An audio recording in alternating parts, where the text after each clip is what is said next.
Az Innomax azoknak szól, akik szeretnének máshogy csinálni dolgokat.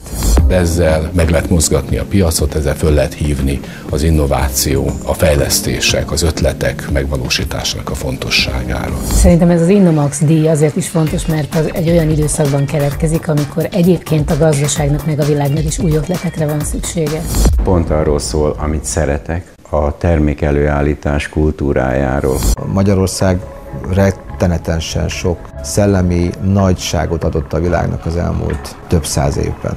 De én azt gondolom, hogy ötletek magukban nem elegendőek.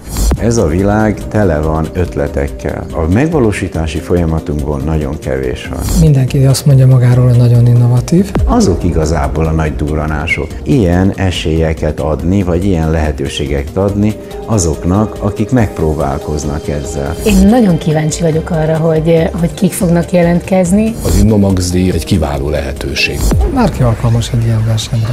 Mindenki, aki úgy gondolkodik, hogy az ötleteit hétköznapban relevánsá tudja tenni. Tavaly részese lehettem az Innomax zsűriének. Nagyon inspiráló volt. Föl lehet fedezni azokat az új dolgokat, amiket nem én találtam ki.